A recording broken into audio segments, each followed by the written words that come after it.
Good morning, everyone.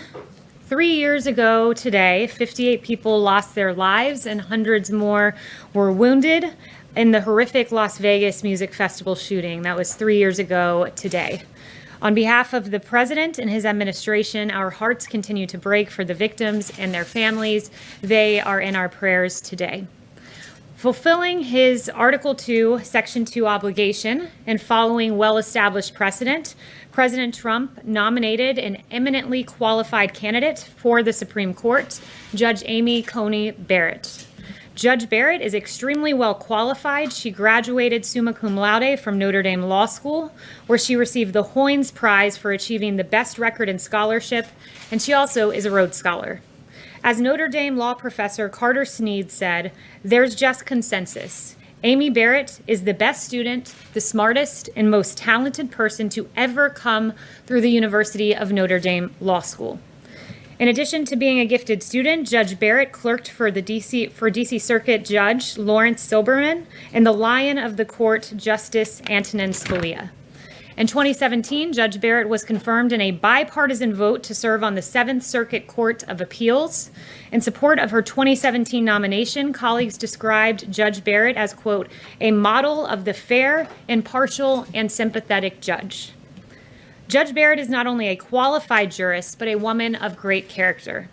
Judge Barrett is a devoted working mom of 7 children, including 2 adopted from Haiti and 1 child born with special needs. Judge Barrett is full of compassion and empathy, and she understands the needs of our nation's most vulnerable. Judge Barrett would become the first ever mother of school-age children to serve on the Supreme Court of the United States. If confirmed, Judge Barrett would be the only Republican-appointed woman on the court and the 5th woman in the court's history. Her qualifications are many. Her character is unquestionable.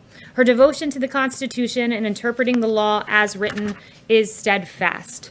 Judge Amy Coney Barrett is the right choice to serve on the Supreme Court. And with that, I will take questions.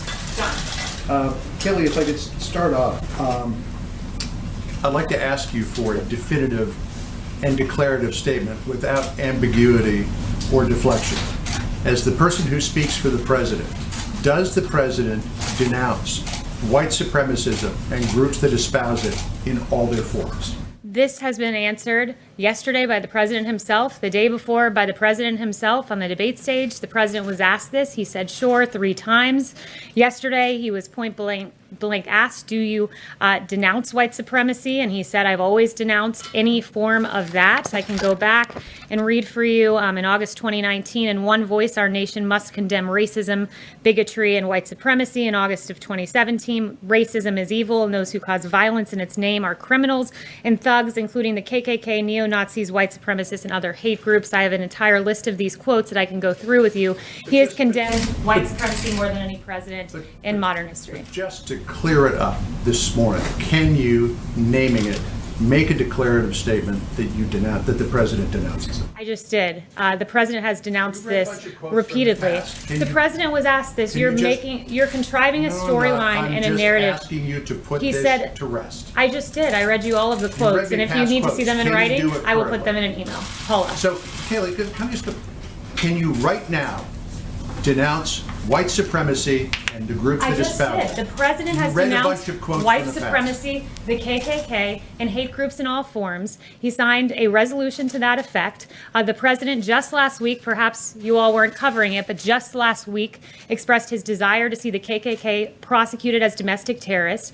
This President had advocated for the death penalty for a white supremacist, the first federal execution in 17 years. His record on this is unmistakable, and it's shameful that the media refuses to cover it. Yes. Thank you. The FBI and the Department of Homeland Security say that racially motivated violent extremism is one of the deadliest threats that we face in the U.S. Does this White House agree with that assessment, and what is it doing to combat this threat? The president has done quite a bit to combat this threat. First of all, last week, he also, in addition to saying he wants to prosecute the KKK as domestic terrorists, he said that lynching should be a national hate crime. Again, I think there's no stronger signal that you can send than advocating for the execution of a white supremacist the first time there's been a federal execution in 17 years. He's been unmistakable. It's different than actually doing it. He's continually condemned it, and it is really... The record on this, to go to John's question, is mixed. He has condemned it, he has equivocated at times, he said he didn't want to acknowledge it or address it. His record is very mixed on this issue. His record is not mixed in the slightest. And when you go back in history, you can see that history right here. when you go back have in his history, you can see that Jesse mixed. Jackson It's has mixed. praised the president as someone who served underserved communities. This president with Mar-a-Lago, it was the first Palm Beach club open to African Americans and Jews. And in fact, but his record is mixed. He has not been praised. consistent on the issue He of has white been supremacy. So I'm asking you, entirely what has this consistent. White House And it done is quite to shameful. combat It is what the quite FBI shameful. says is Let one me of the speak, Paula. deadliest threats Paula, in this country? We're not having a debate on a cable You're, news you're, set. you're, right now, you're you need to saying let that he me finish. condemns it. I have his record right here. It's You need mixed. to let me finish. His record It's is mixed. quite funny that the media goes haywire about interrupting in debates and then chooses to pursue that very same tactic themselves. This is a White House briefing. You ask a question and you give me time to answer. Yes. Kayleigh, the president said at the debate that Roe versus Wade was not on the ballot and that Judge Amy Coney Barrett's view was not known. She signed a newspaper ad in 2006 which called for, quote, an end to the barbaric legacy of Roe versus Wade. And the president has explicitly promised to support judges that overturn Roe. Was he downplaying her views on Tuesday night? And what do you say to the American public about whether Roe is on the ballot? The president has been clear that he would never ask a judge to prejudge a case. Judge Amy Coney Barrett has, on multiple occasions, said it is never appropriate for a judge to impose that judge's personal convictions, whether they derive from faith or anywhere else on the law. She said that she continues to stand and vehemently believe the core proposition that if there is ever a conflict between a judge's personal conviction and that judge's duty under the rule of law, it is never, ever permissible for that judge to follow their personal convictions in the decision of a case rather than what the law The requires. president expects her to overturn Roe. He has said he would only appoint judges The that overturn Roe. president would never ask a judge to prejudge a case. And what I would also say is we fully expect that the Ginsburg rule be followed throughout the course of these proceedings. It was then Senator Joe Biden who set the Ginsburg rule in saying that there are no questions on how Ginsburg will decide any specific cases that may come before her. And Justice Ruth Bader Ginsburg indeed applied that rule throughout the course of her hearing on the First Amendment religion Say clause that her and various views are not other known, issues. if they are Yes. very clear. Will the president commit to participating in the next debate before the commission changes the rules? First, with regard to the commission rule changes, the president made clear his view on that yesterday, that he thinks the only way there's a fair debate is change in the moderator and a change in the Democrat nominee. He wants to debate. He plans on being at the debate, but he wants the rules to be fair and wants a fair exchange and doesn't want rules that cover for a certain candidate's inability to perform well. Thank you, Kayleigh. Can you explain why it's appropriate for the president to be holding rallies this weekend in two areas that this White House has declared to be red zones in Wisconsin? Yeah, so the president believes that people have a First Amendment right to political speech. He is having a rally. People can choose whether or not to come. But the governor has begged the White House to please not continue having events like this. Your own coronavirus task force says this is an area that people need to be really careful and double down on social distancing. So why is it right for the president to be coming in there and holding another rally Well, or two rallies? we employ measures to protect rally goers. We encourage We've all mask covered these wearing rallies. and These people are sanitizing. shoved together. There are thousands of people standing close to each Did other, you watch not the wearing Democrat masks. nominees rally yesterday? There was no social distancing there, so I assume you guys expressed the same line of questioning to the Democrats. But what I would say is this, is there really seems to be two standards of health in this country, one for Trump supporters and one for everyone else. You had 1,300 health experts literally sign a letter that said, we do not condemn these gatherings, speaking of the protests that we all saw play out. We do not condemn these gatherings as risky for COVID-19 transmission. We support them as vital to the national public health. So it's vital if you're protesting, but somehow political speech is no longer vital when it comes to a Trump supporter. Caitlin. So the Proud Boys, or people who consider them to be members of this group, give voice to these misogynistic, Islamophobic, anti-Semitic, anti-immigrant views. They're a despicable group by pretty much anyone's standard. standard. So when the president was asked about them and you say he denounced them, that's what you're insisting that he did on the debate stage the other night. If that's the case, then why are they celebrating what the president said on the debate stage in front of millions of people? Well, I don't speak for that group, so I'm not sure why you're asking me why they're saying a certain If thing. someone denounced you, you probably wouldn't put it on a t-shirt and make badges of it, right? The president did denounce them. He was asked, will you tell them to stand down? He said, sure, went on to By, stand. which seems like an He instruction. said stand back, and then just yesterday when he was asked, he said specifically stand down, a synonym with stand back, and the president said sure when asked by the moderator whether they should stand down. So No, he again, said- it's really interesting too to see that the media seems to be the only one putting the names of these groups into headlines, into media reporting. He didn't know who the Proud Boys were. The first time I heard of them was in the debate, but the media continues to put these names into circulation and give them a lot of public attention. He was given about Justin. 12 hours, more than that, since from the debate from when he was asked to clarify yesterday. And he didn't come out and clarify yesterday. Instead, he did what you did when John asked you to unambiguously denounce these groups. You just pointed to past things that you've said. You can't, I just don't understand why you knew you were going to get these questions and you don't have a statement ready to just say, we do unambiguously denounce these groups. Caitlin, And you know what is... we welcome. Do you know why people have lost trust in the media? There was a reporter from your network yesterday, your network, and in a tweet said, quote, the president... I'm asking you a question. I don't even know what you're going to bring up, but that has nothing to do with what I'm asking you right now. I sat here when you lobbed your partisan attack question, so you will allow me to give an answer. The president and someone from your network said yesterday in a tweet, the president dodged a question about white supremacy. That was a tweet from a CNN reporter. The president specifically, verbatim, was asked yesterday, white supremacy, do you denounce them? To which he responded, I have always denounced any form of that. Those are the facts. And CNN, I know that truth is of no moment to your network, but those are the facts. They're not the And facts. it's Why are shameful of your report. Republicans are calling on the Thanks, president to Kayleigh. be more forceful. His Justin. own party. Thanks, Kayleigh. I had a question about unemployment, but I first wanted to clean up something from your opening. You said Judge Barrett was a Rhodes Scholar. I'm not sure that that's true. That's what I have written She here. attended Rhodes College. She was not a Attended Rhodes College, Scholar. so my bad. Very different thing. Yes. All right.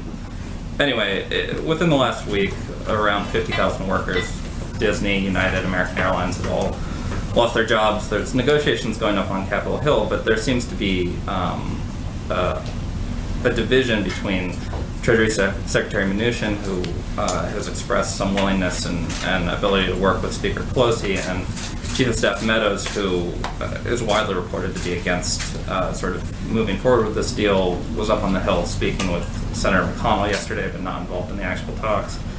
At this point, isn't it time for the president, especially considering the tight calendar before the election, to step in himself and have these conversations? And this came up at the debate the other night. If not now, when for the president to get involved? Yeah, so, first I would say Nancy Pelosi is not being serious. If she becomes serious, then we can have a discussion here, but Lowered her offer by trillions of dollars. We've raised our offer, but when you lower your offer $2.2 trillion and you ask for direct payments to illegal immigrants and you ask for certain deportation forgivenesses in your offer, it's not a serious offer. What we are talking about here is relief for the American people, for American citizens, not direct payments to illegal immigrants. We raised our offer to $1.6 trillion. Among that was $250 billion for state and local. The $250 billion for state and local is the estimated loss because of COVID. And also there's $150 billion for schools, $50 billion above what Nancy Pelosi asked for. It is a good proposal, but it's one that she is not interested in. And you have one more question? I was just going to follow up whenever you're. Yeah, no, go ahead. If immigration is a stumbling block and this deal's not going to get done because of that, Chief Meadows in the past had said that you guys were looking at unilateral executive actions on airline aid. Specifically, we're seeing massive layoffs in that sector right now. He'd also said that there might be other things available for the millions of other Americans who are facing joblessness right now. But are any of those things going to happen? Yeah, it's a great question, and it's very sad to see what's happening in the airline industry. I met a few of the airline workers on a flight who would lose their job, and their job loss, 19,000 people facing layoffs, is because of Nancy Pelosi. The White House right now, you talk about unilateral action. We are willing to look at a plan, legislation that is just clean legislation to protect those airline workers. Nancy Pelosi, rather than playing election partisan politics, should come to the negotiating table. Let's consolidate consolidate around things we agree on. And I think something we can agree on is 19,000 workers should not lose their job in the airlines. So it's incumbent upon Nancy Pelosi to engage with Secretary Mnuchin and the Chief of Staff on making that a reality. Yes. Thank you, Kayleigh. As you know, the president has criticized the mail-in voting process quite a bit over the last few weeks. The other day, he said they found a lot of ballots in a river. Who is they? What the president was referring to are something that we've seen just in the last 7 days, where in Wisconsin there were trails of May ending up in a ditch. That's, I believe, the specific he was referring to, and that included absentee ballots. We're specifically, in this particular statement, though, who is they that found those ballots, and where is this river anywhere in this country? The local authorities. It was a ditch in Wisconsin that they were found, and I can get the article to your inbox if you'd like. And beyond That's that, fine. If he misspoke, that's fine. No, So that's- he I meant believe he meant a that's what the a president ditch was rather than referring a river. to. And you're missing the forest for the trees here. The point is, No, I cover the The news, point and I is- like to report accurately in the news. And You're- when the president says they found a lot of ballots in a river, I simply want to know where the river is. no, you simply want to ignore the fact of the matter. Again, I got asked so please many allow questions me to about this respond. and my Allow me to Fox respond. affiliates. Where is this river? Allow And I me can't to give them an respond to you. accurate information. Allow me and to that's why respond. I'm asking you.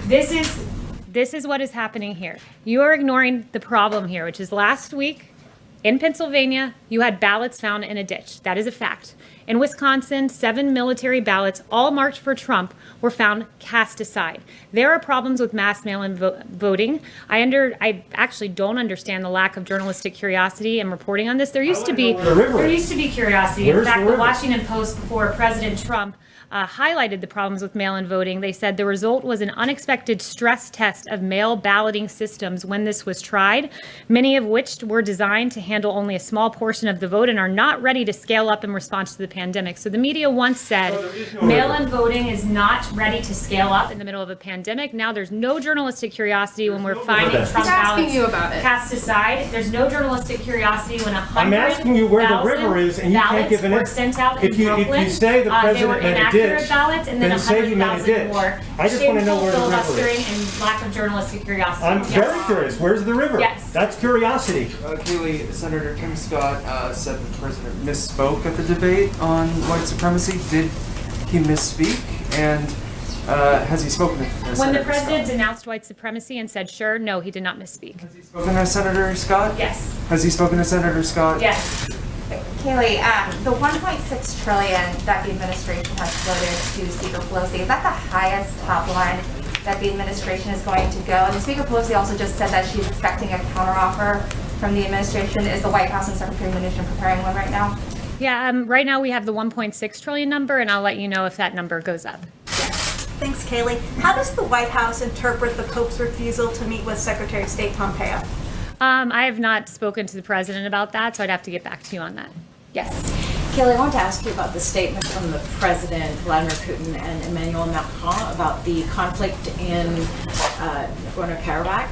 How worried is this White House that this conflict is going to escalate beyond a regional dispute? Yeah, sorry, back up one second. What was the top of your question there? It was about what we just signed? Yeah, there's a statement, I understand, that was put out by Vladimir Putin, Emmanuel Macron, and also Donald Trump that calls for peaceful negotiations. On Armenia, Azerbaijan, right. Yeah, so President Trump, along with President Putin, as you noted, and President Macron, representing the co-chair countries of the OSCE Minsk group, released a statement condemning in the strongest terms the recent escalation of the violence along the line of contact in the conflict zone, and we call for an immediate cessation of hostilities between the relevant military forces. And we also call on the leaders of Armenia and Azerbaijan to commit without delay to resuming substantive negotiations in good faith and without preconditions under the auspices of the OSCE Minsk group co-chairs. Is there, though, just quickly Yes. follow up, is there concern about sort of regional powers, major regional powers being drawn into this? Is that something that the White House is sort of actively trying to combat? That's all I have to say on that matter at this time. Yes. For you. One about the list of former Trump administration officials who are coming out against President Trump and supporting Joe Biden is growing.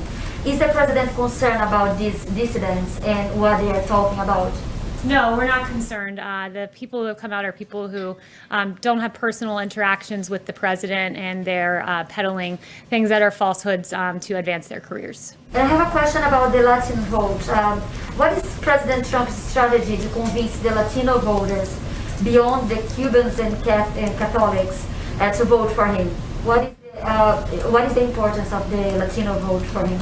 Yeah, the president believes that he has a lot of accomplishments for the Latino community, in particular, historic low unemployment, a thriving economy, historic high home ownership for Latino men and women in this country. Those are things that President Trump made possible and will bring back in this economic recovery that we're seeing, this V-shaped recovery. And I'm glad you asked that point specifically, because there was some new data that came out that said as we're recovering in this super V-shaped recovery, we've regained nearly, for the Hispanic community, nearly 6 in 10 jobs lost among Hispanic Americans were regained, and it took Obama-Biden an entire year to recover that many jobs. So the V-shaped recovery is indeed a V-shaped recovery for Hispanic men and women in this country, especially. What about his message against immigration? Do you think this could hurt? For what? On immigration. The president believes that the Latino population very much wants a lawful immigration system, and also we believe his law and order message is resonating and very important as voters want to be secure in their homes and secure in their streets. Yes. Thank you, Kayleigh. The president recently unveiled his Platinum Plan, which is geared toward the Black community. Promises to create 3 million new jobs, $500 billion in access to capital. It's a lot of money, and nobody really seems to be talking about that. Can you tell us how this assistance will be administered and how the White House will follow up to track the success of the plan? Yeah, this is a very important plan for the Black community. It's also, it bears mentioning that in the pandemic, as we've regained jobs, roughly 4 in 10 jobs lost among Black Americans have been gained, and it took Obama-Biden 2 years to do that. So we're indeed outpacing in job growth for the Black community and the Latino community. And the president has promised this community that he's looking to create 3 million jobs in the next term.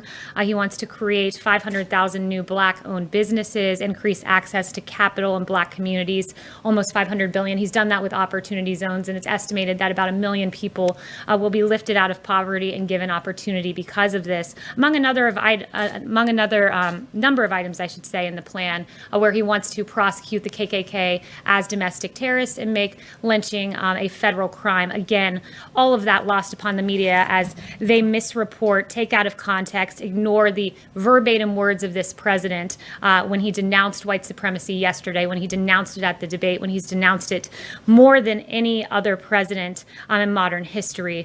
And in fact, something else lost upon the media is the absolute turning of a blind eye to Antifa. Carrying the water for Democrats, the media, it apparently agrees with Jerry Nadler that Antifa violence is a myth. In August Senate hearings, Democrats refused to condemn Antifa. Again, no journalistic curiosity here, despite the fact that Andy Nadeau, who was a victim of Antifa, said Democrats, he should add the media too, have mastered the art of making its violence appear innocuous. Their violence isn't innocuous. Antifa is not an idea. Andy Nadeau can tell you that because he was beaten by a group of protesters, Antifa protesters, suffering brain bleed. Another man can tell you this, who in 2019, the victim, his name was Adam Kelly, suffered from a concussion and got 25 staples in his head, but still silence from Democrats, ignoring this group from Democrats. And in fact, as we just saw recently, there was a Trump supporter who was killed by a 100% Antifa man. That is how he described himself. And again, no reporting here, but I guess I did the job of the media by getting this information myself. This man who was 100% Antifa, this man, in fact, had been arrested before at 2 a.m. on July 5th in a public protest carrying an illegal weapon. He resisted arrest. He was taken to jail where he was merely given a citation, put back on the streets, and the very next month, this 100% Antifa man was lying in wait before he killed an innocent Trump supporter. Ideas do not target police officers. Ideas do not burn down buildings. Ideas do not kill innocent Americans. Organizations do. And Democrats should condemn the shameful group in the same manner President Trump continues to condemn white supremacy. White supremacy.